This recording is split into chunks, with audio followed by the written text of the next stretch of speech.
Oh, I didn't even realize it was already past 9. Yeah, I didn't either. Well, we could get started given that. We don't have to. In 2 more minutes, the sun will be even higher, right? I'm waiting for it. It's a slow one this morning. Yeah. It's good to be back every Wednesday here. It's always fun to see familiar faces and new faces coming in. Maybe we'll give it a sec as people pop in, but if you don't know, you are at 1 million cups.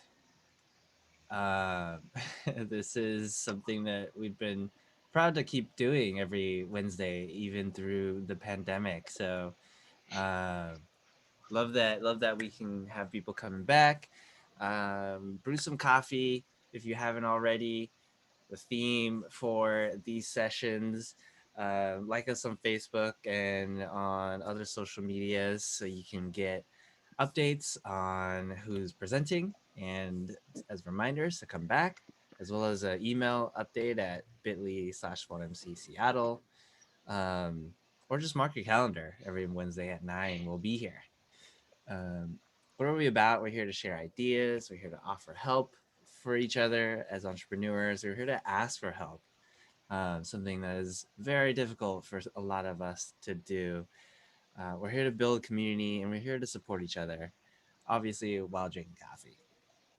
What makes us different is that we are presentations, not pitches. So we're not here to sell anything. We're just here to present what we're about, what we're passionate about. We're here to connect, not network. We're here for the community, by the community, and we are radically and intentionally inclusive.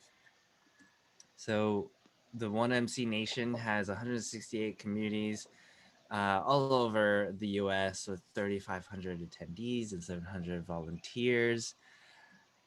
We're here to educate. We're here to seek education, presentations, and connection.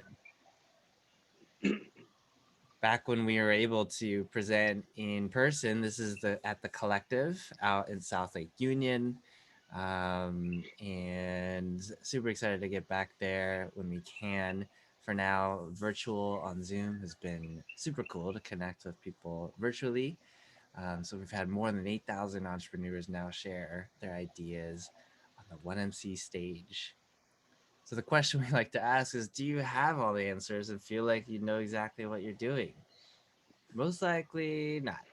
And that's okay because we are here to help. So this is what I've loved about this community as a budding entrepreneur, to be able to come back here and be vulnerable and say that, I don't really know what I'm doing, but I'd love some support from people. So obviously had some great support and advice from everybody here. A special thank you to our sponsor, Seattle Strong, who sponsored our coffee when we were in person. I actually really miss their coffee, and I want them to send it to us or something. But yeah, maybe we'll make that happen. Human Up is sponsoring our email campaigns. That's my brand, and it's emotional intelligence coaching for men. And a small studio sponsors our meetup page, which is a brand agency that helps with visual identity and brand identity. So our volunteers here put this on every week, and it does take quite a bit of work. So we are always looking for volunteers. If you're especially interested to get your business experience or build up some business experience, just being on a team so you're not so alone doing everything by yourself, yeah, definitely reach out, and we'd love some support. So what can you expect today? Coffee and conversation, 6-minute presentation from an entrepreneur, 20-minute Q&A to ask your questions, and then more connection through breakout rooms afterwards. Some tips to be a supportive listener. Make sure you maintain your energy and focus and limit your distractions. That way you can make the most out of your time here. Listen for, excuse me, what stands out and take note of that. What do you want to learn more about? What do you get curious about? And where could you share your experience or anything that you've learned recently? Just some tips to make the most out of this hour. When you have a thoughtful question or suggestion, you can raise your hand through Zoom. So on the bottom, you'll see your reactions tab. That's where you'll see the raise hand feature. Um, that's also where you'll see other reactions where you could just show some support for anything that you see that you love a reaction for, applause or a thumbs up or a heart or even a laughing emoji. Don't laugh at me. Yeah. um, but yeah, raise your hand if you have a question, and then we'll choose call on you in the order that we see.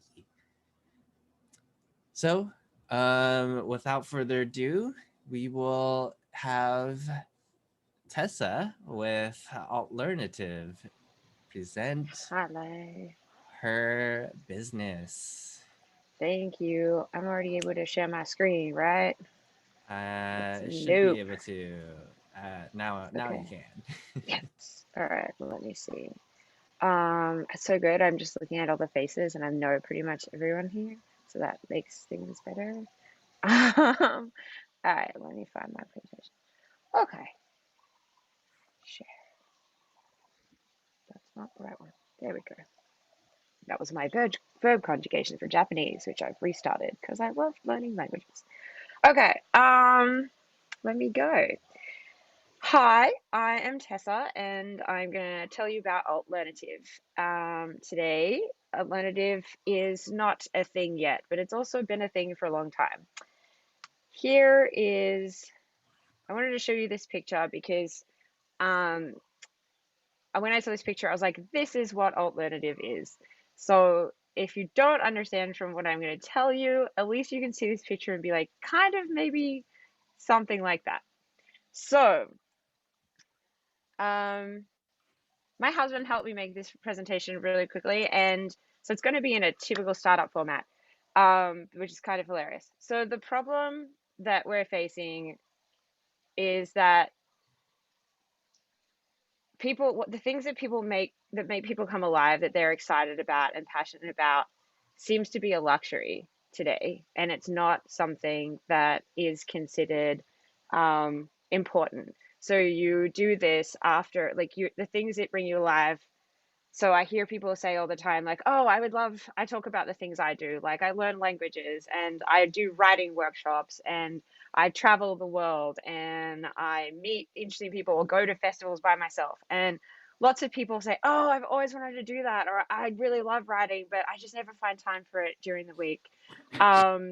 And this is like, it's just a constant thing. It gets put behind all of these other things that we're supposed to be doing, like making money and buying things, and watching the latest television show, even though it doesn't make us feel alive or excited. So there's an opportunity here, I feel. This is strong wording, but it's also real. People are dying inside because they're not doing things that they're passionate about. They're not doing things that they love. People, you see this more and more, especially as, like, there's this never ending number of challenges that are coming up in the world that it's not getting any easier. And you see how people are facing burnout. They're facing, like, these breakdowns, lots of mental health challenges and inability to kind of come alive in their life. And I think, like, it's a really important time to be introducing something like this that's, like, outside of the normal, what you've been told to do, like read a book or, like, go to the spa, or anything like that. It's not these, like, one trick, like, trying quick fixes. It's like trying to get to the heart of what the problem is, which is people aren't doing things that they are passionate about that bring that spark into their life. Um, so my solution is to build validating spaces. Now, I'll just explain quickly what validating spaces is. A validating space is a place where you're actually rewarded. You have things around you telling you that like doing things that make you come alive is a good thing, not you're not punished for it. So like if you decide like, oh, I want to stop in the middle of the day and I'm going to play like a round of handball with like this stranger I met at work, like that's totally okay. And everyone's like, yeah, go do that. That's normal. If you want to go take a paddleboard in the middle of the day or even in the middle of the night, or you are or you want to like do a drawing thing, you want to like do an ad hoc theater or something in the middle of the day, you want to drink not coffee and you want to drink like kombucha instead of beer at like at your happy hour. It's like encouraged, and you get to like keep doing these things that you know that are good for you, that help you be alive, and that like that can bring that passion into your life, and you can, and that passion continues to grow, whatever it is that you're doing. So that's a validating space. It involves like people around you, the physical environment that you're in, and the cues that you're being given, whether it's like what's the, you know, if you're in a workspace, what's the coffee, what's the drink that's available, what is there, chocolates on the like in the middle of the table, or like, you know, are you encouraged to take lots of smaller breaks? It's all of these different factors that create validating spaces, and they can be both physical or temporal. I'm trying to work out my passion. What I would love to do is have a real physical space. I decided in Seattle it was kind of going to be an urban natural space. Harder to do at the moment and really expensive, but still deep down like what I want to move towards, is creating these physical spaces where people can come, spend their day, and then go out back to their homes, their families, the rest of their life, and bring all of the energy that they created in that time. Or it can be temporal, so like maybe doing events together, maybe doing some language learning, some writing workshops. So I'm not really sure what that looks like exactly, but I know what I'd love to create. So the About Me section is me selling you on why I'm the person to do this nebulous thing. And pretty much the only thing is like I have lived a lot. I have crossed the Pacific Ocean sailing. I have almost got fatal altitude sickness in the hills of Bolivia. I've been a snowcat operator in a ski resort. I've been a marketing coordinator for a digital content agency. I have loved many people. I have traveled, lived in different countries. But mostly the reason is because I can't not do this. I really keep trying to not do this, and I can't seem to not. So I believe that people everywhere should be passionate, should feel alive, and everyone has not like the right, but needs to feel alive to get through this life. And I just want to like find a way to bring that to them in any way that I can. So my ask is pretty much, how do I start? I have some ideas, but maybe some other people might be able to help with what this sparks in them. And yeah, if you could help me, that would be fantastic.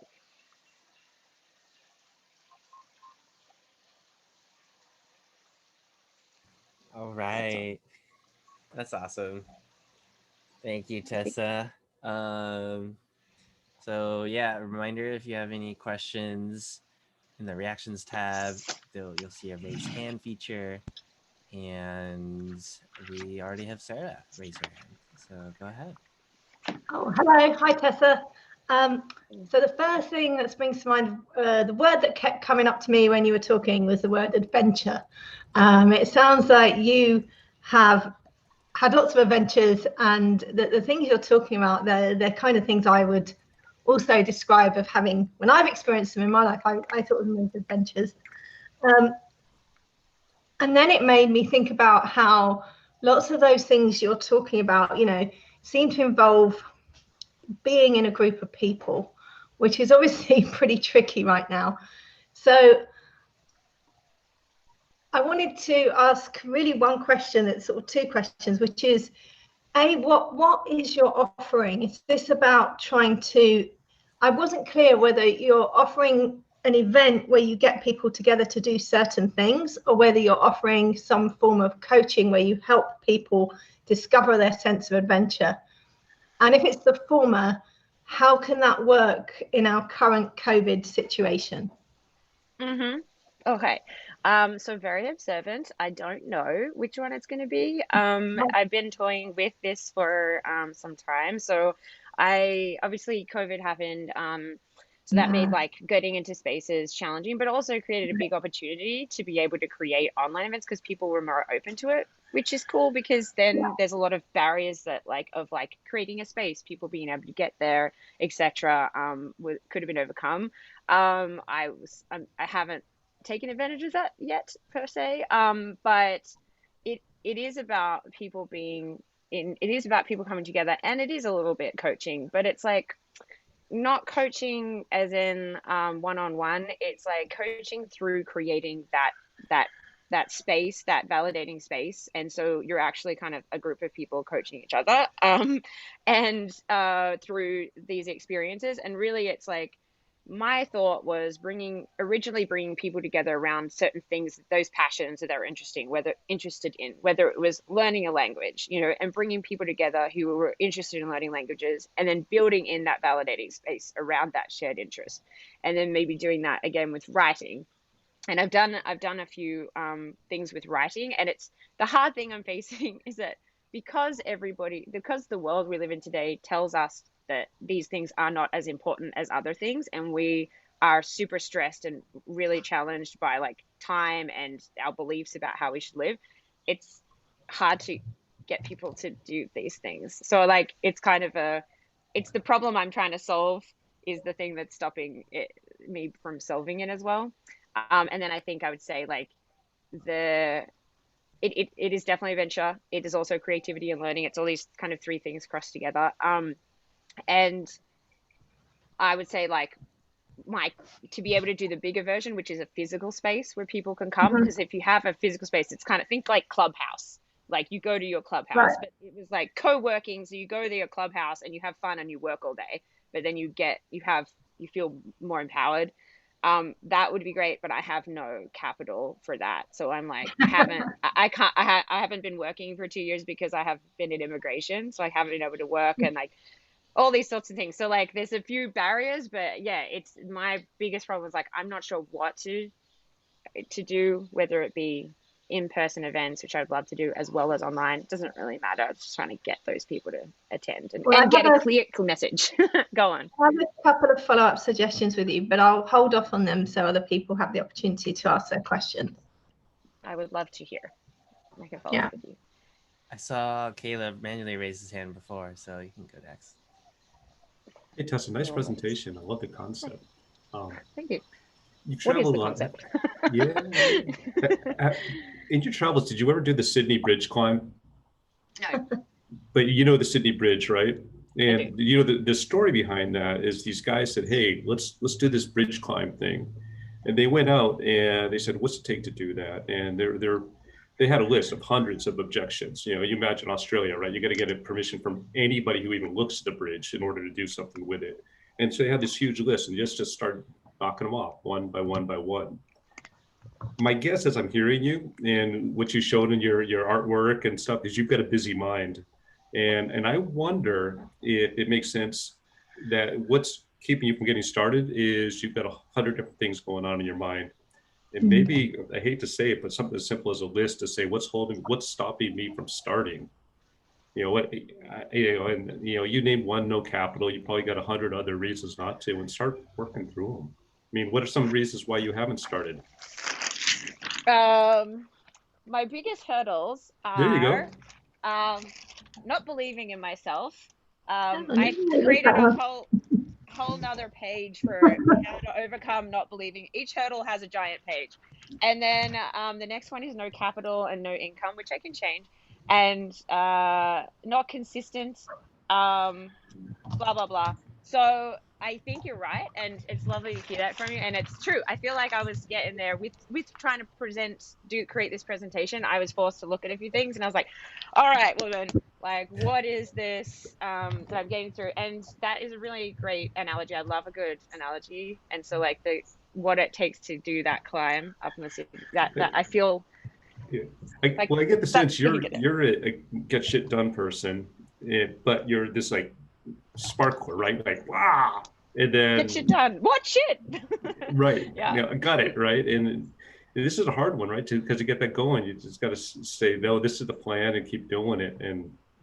But Thank you. I think you know what prevents you from starting, and you just need to call it out and get on it. Thank you. Yeah. I appreciate You don't need us. Sweet. Yeah, I do. Every Wednesday I need this. Well, yeah, but you don't. No, this is why I'm glad that you presented and finally like got that out there. I know that was a big step. So yeah, proud of yourself there. I find it hilarious that you have a big ass notepad of things that was from a sitcom. You just pulled that out. Zeki. Okay, so I did not know what AltLearnative was about, and so I have a great idea of what it is. We've never really chatted about it. A couple things that popped into my head was, first, it sounds like you may have a business that's different. I mean, I almost think there might be a business that's different than what you think it is. For example, let's take the collective. They have a person there, Alexandra, who does all those things that you are talking about doing. She creates events and sends out those emails to all the people at that co-working space. I think she was big on getting the Pelotons there. Maybe what you can create, this is something in between what you're thinking, not owning your own place where you have this happen, but maybe going to places that exist and training people to do that job, and to, you know, so you can create a whole bunch of Alexandras around the place, around the world, who help co-working spaces become more of a community. Just a thought. Thank you, Eric. I appreciate it. It's funny, this is roll on from Caleb's observation. I have a lot of ideas, so this one has come into my mind before. And AltLearnative at one point was also, AltLearnative started as a travel company, so it travel experiences and stuff under a different name. But now I thought about this, and I thought about like it being like outsourced, you know, outsourcing your community management kind of concept, which is what you're saying. And I didn't actually think about training other people to do this, because I think that's the hurdle number one. I don't believe in myself, was that I was like, yeah, but I need to go prove that I can do it myself first before I can tell other people how to do it, sort of thing. So like, yeah, so yes, I've thought of this idea before. Well, go talk to Alex and go talk to her and hear her story, you know, because she's always down there at the collective. I know you can't do it right now, but chat with her. She's really great. And, you know, maybe I have her. she'll... Yeah, there you go. That's a good point. She owes me a coffee. There you go. And then that way you'll find out that you're qualified. We shall see. Thank you. I think actually a big, that's really good advice too, Zeki, because a big step of, you know, believing in ourselves is surrounding ourselves with other people who believe in us. So if, you know, that's again what this community is all about. Yep. Presented right there for you. Yes. I think Margesh was next. Hey, Tessa. Good to hear of your passion. You know, I think this is the perfect time for you to do what you're thinking of doing. I'll tell you why. You know, it's the pandemic, right? Everybody's working 24/7. The meetings are going nonstop, especially large companies with time zones. People are all on meeting. My wife works at Adobe. It's like 8 in the morning till 8 at night. Somebody puts a meeting on your schedule. You have no control of your schedule. So for a long time, I've done this many times. At 10 o'clock in the morning, I'll just get up and go watch a movie, right? I don't care about anybody else. And I've tried to invite people to come with me. There's a lot of psychological hurdles on a weekday at 10 o'clock in the morning. Go watch a movie. What if somebody sees me? I'm supposed to be working. There's a lot of psychological crap that's built in that was meant for industrial world, maybe when you worked 8 to 5, maybe, right? And we're working 24/7. And yet we have these old hurdles about feeling guilty, taking guilty pleasure. So you don't really live because you're on the machine all the time. So if you create something, I think, where you break that, you got to get through a psychological barrier. Maybe you have to find your early adopters first who are willing to say, fuck it, I'm getting on at 10 o'clock, 11 o'clock. That's one idea. You know, what you can do with that to break that model where people do something different, and positioning it really as break away from your daily work schedule, right? That's the focus. And the second thought that I had was I spent some time in virtual reality a few years ago. I wasn't quite ready. I spent 2 years, I'd be with my VR headset, 12 to 15 hours a week, pretty much. I had enough content to play around with, meet other people and things like that. It's very rudimentary, but I think everything's advanced now. I think the timing may be right. I'm just wondering if you can tell people to screw it and meet us in this virtual world, and you have a community together. So you don't have to worry about the physical spaces. It's a smaller investment. It's a $300 headset for people. And you need to find a few people who will have a great time, right? Coming alive for an hour a week. Anyway, just throwing something. Thank you. Yeah. Yeah, Katie's my like scribe on this, the universal scribe. So she scribed some of those things that you said for me down. And I really appreciate it, like that idea of capitalizing on this right now, because it's true. Like people are literally looking around themselves, being like, how do I get out of this? Like, how do I just stop? Someone help me stop. Stop working, take a time out, and that's kind of exactly what it originated as. So that's a good way to like.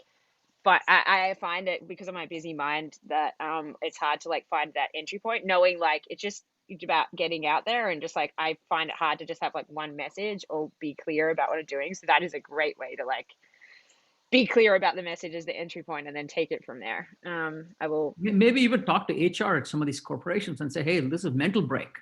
I'm going to introduce it. You just spread the word, right? Because they all want to do the right thing, but nobody's empowered to do it because the meetings are on, everybody has responsibilities. There's no single person, but the mission exists, right? How to get a mental break. Maybe go talk to a corporation and say, hey, mental break hour, right? For your employees, when they want to come in, here's an experience we're going to create just to give them a break. And they'll be more productive afterwards than before, right? With this thing. That's actually how I was originally designing it for this latest iteration, was creating a schedule that just constantly was there with like 5-10 minute, half an hour for different things like writing or like whatever, drawing and taking breaks. And you could just look at the schedule and like jump in one. And so, yeah, maybe it's like I drop it. If I talk to HR managers, it's like I drop those like meetings in to people's, like they drop them into, scatter them through the person's day. Anyway, this is interesting. I will brainstorm. There's one key point I want to make. What I'm talking about is giving people permission to do this. Because if you expect them to do it, they're not going to pull themselves out. You have to give them permission to do it, however you create that permission environment. Absolutely. Validating space. All right. Thank you, Mary. Thanks, Murgesh. Yeah, it did make me think about like the fact that when you mentioned travel company, there's something along that lines too, right? Where it's a vacation, it's like a productive vacation that you're helping people with. And to that point, there's actually a site called Peerspace, which is basically an Airbnb for like commercial venue spaces. So if you don't have your own, you can just rent out one. Just an idea too. Also, obviously you'll be getting lots of ideas, so like making a list of what not to do is probably just as helpful, right? For yourself as to find more clarity. So, yeah. Thank you for that advice. Ryan. Hey, thank you. Nice presentation there, Tessa. I was wondering if there's anything stopping you from getting started in a smaller scale version with a space you don't have to own, like, hey, everyone, we're meeting up at the local park in, at whatever time, and kind of going through the structure or the main thesis of what you're looking to do out there, but without having to own anything, pay for anything, it doesn't even have to be all that formal. And I just wonder if there's any, learnings you could get out of doing it, starting all that way. Well, I'll refer back to hurdle number 1, but also I have this is why I'm doing this, and I've thought about this many times, like catching up in a park. I literally live next to Gasworks Park when I'm in Seattle, and so it was like that's like hella easy for me to organize something. I guess part of it was just now I'm thinking about it, is that I didn't know like what I was trying to tell people. That I just felt like everything was so nebulous and it wasn't clear, that like I was like, well, how can I find people who are interested in this if I can't even explain what it is that I'm doing? So not that that's a good excuse. Again, like not thinking that I really have feeling like I have to prove it somehow before I tell people and organize something, but realizing now that that's the only way to prove it, is to do the thing. Yeah, I guess now that could, I guess really what would stop me now if I'm overcoming hurdle number one is, where do I find the people that might be interested in this, you know? And I'm like, yeah, meet up and things like that. I don't know how to, yeah, find these people. Maybe to come to Craigslist me. community. Craigslist community, cool. I didn't actually think of that. I thought of Craigslist before, but I didn't realize it was like a community section. Okay, thank you. Katie? Or no, actually, sorry, Sheila was next. Yeah. Great. I loved your image, Tessa, and you're just reminding me of my first or my second career change, which was to go into the arts. And I went into arts not only as a practitioner, but as an administrator. So I've really encountered a lot of the public impression and public opinion on everything you're talking about, which is, you know, not working, not tending to your children, letting your children be the creative people, all that sort of thing. So you might look at the various places that do that already, like Unexpected Productions Improv, you know, Gage Academy of Art, Pratt Art Center. These are all for these outlying people who are like, I will have a life. And I like it you put it that way. yeah, it's like people opt in to that lifestyle to have a life, or they go down this route of tending their children, you know, building their business, being marketable, climbing the ladder, all those sorts of things. And just wanted to share with you, like, there's a book called Impro by Keith Johnstone, who describes how we were socialized to lose what you're talking about and gain what makes capitalism march forward. It's not a dirty word, it's okay. So, you know, I think what your struggle is the same struggle a lot of people face. And if you could just start getting together with people who could feed back so that you could share, like, what did that do for me? How does that add to my life experience? How does that add to my capacity to work? How does that add to my capacity to help my children? How does that add to all those things that people think is the main goal? Would help you understand the depth of it better. And mentioning Airbnb, they also have experiences. So you could do Airbnb experiences, or Creative Mornings has experiences. So if you put together some of these sessions, you can just start dabbling and encountering people who are willing to share then, you know, the deeper purpose of this AltLearnative mindset. Yes, loving people saying the name too. Everyone gets scared to say it. It's okay. It's just alternative with a learn in the middle. That's awesome. You're making me realize as well that I felt really like I needed to justify and prove that like adventure, creativity, and learning can make your life better. And like I think most people get that if you've experienced that, right? Like you're like, hey, I feel so amazing when I create something, and so I like feel like I had to like justify, prove everything, and before I could have an offering. And that's a good point. And what I've started to realize through this presentation is like it's actually the alternative is the people that it's for, which is people who already believe that life can be different. So they already have that seed, and I don't need to be trying to prove it to them. I just need to be showing them, here's a way that you can go about doing that. And I really appreciate all of those resources. I've written a lot of them down. Thanks, Sheila. Meet people halfway, you know? Yeah. So like, yeah, Miko. Okay, hi guys. I'm new here. I'm from actually San Diego, originally from Brazil. I moved here 3 years ago, and I think the community here in San Diego is down. So they suggested I join other communities, and this is my first time. I've never been to a Meeting Cups before, so wow, welcome. Nice to meet you all.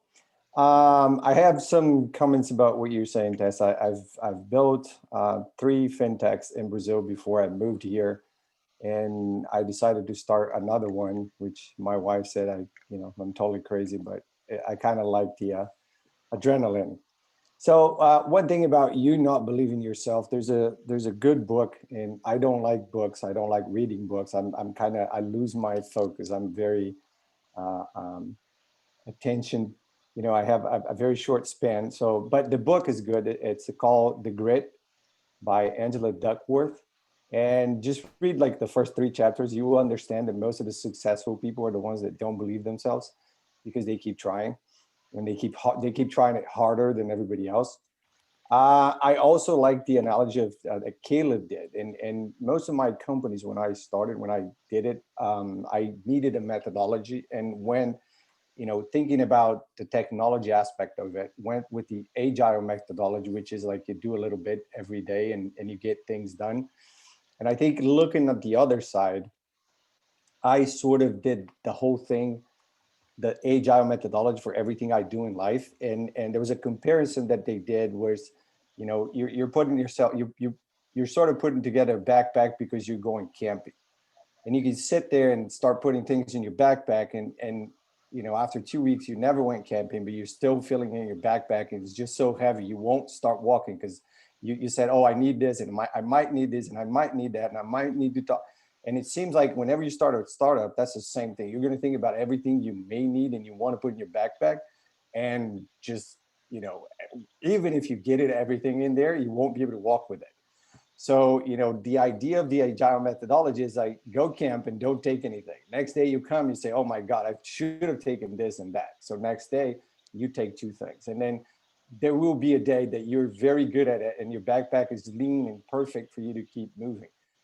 If you look at my board, this is personal life, and I got my Post-its all, like stories. I don't know if you can see it, but that's what you do is like, you think what you're going to do in the next 2 weeks, and don't worry about, I don't have money. I don't believe myself. And what's your business with, what does it look like the next 2 weeks? And what you want to present, the concept, you want to present, that you've been to all these places that people suggested and you've seen what they do, and then you have an idea.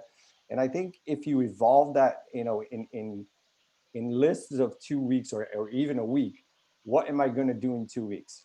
Another example would be, you're going travel and you say, you don't even know where you're going, but you go and travel. So maybe within the next 2 weeks, I'm going to discuss with my family, do they want to go to the beach, or do they want to go see snow, or do they want to go to a theme park?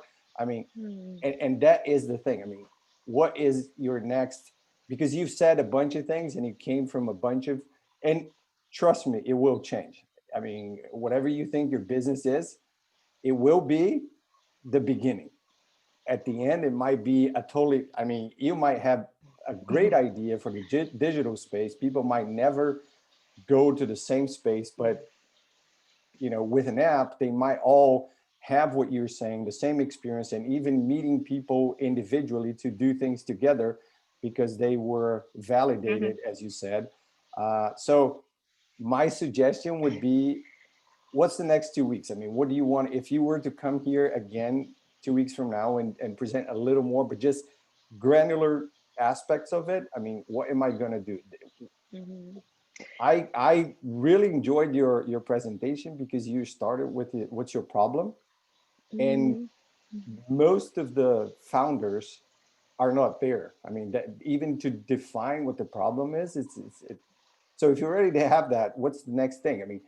And if you keep adding things to your backpack, it's just not going to work.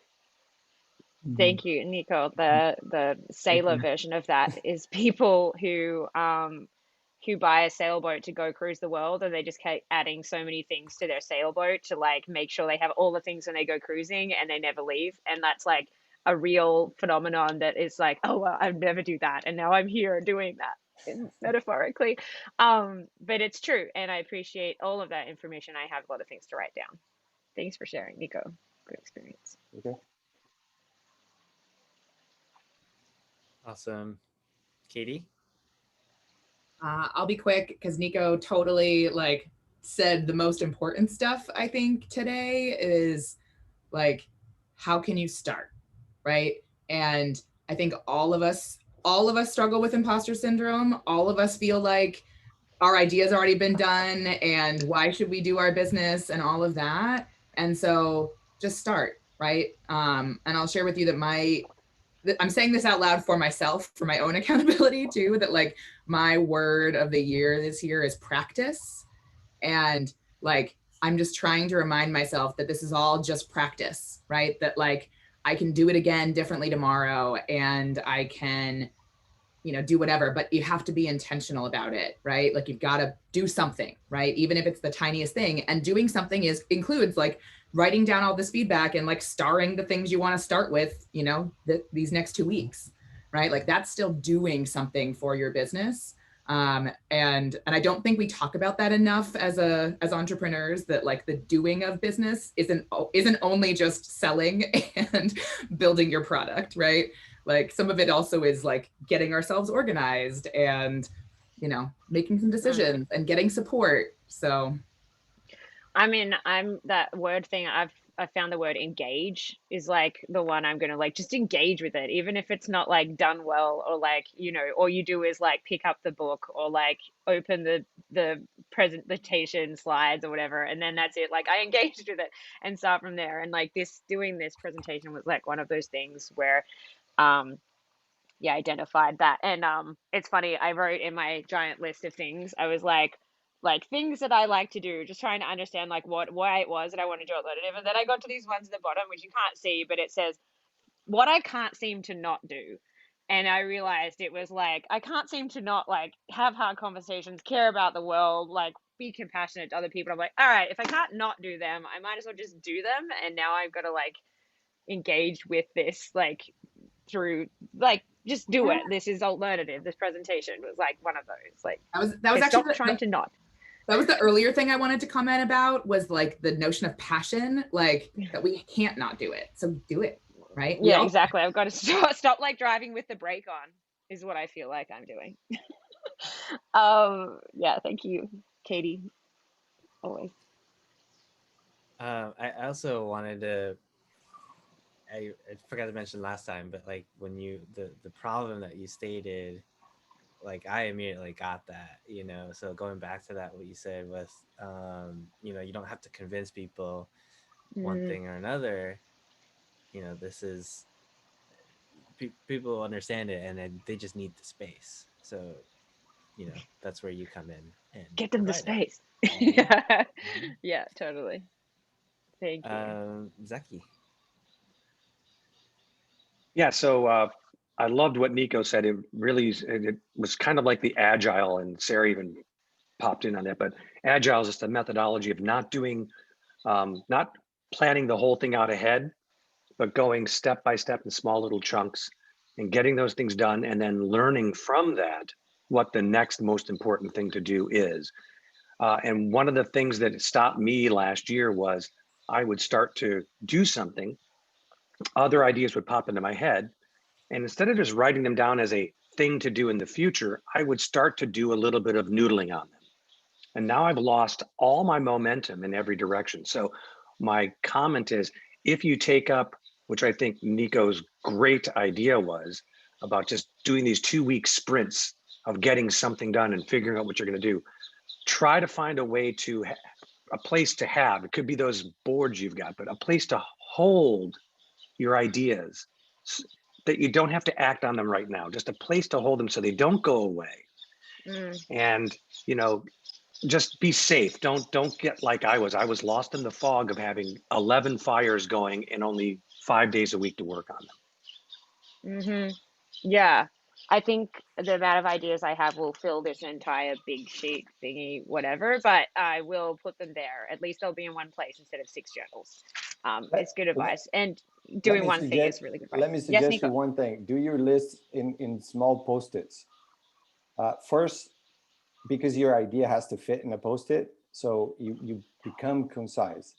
And second, because when you post them in, you just hang them somewhere. If you get things done, you destroy them. And so that's done.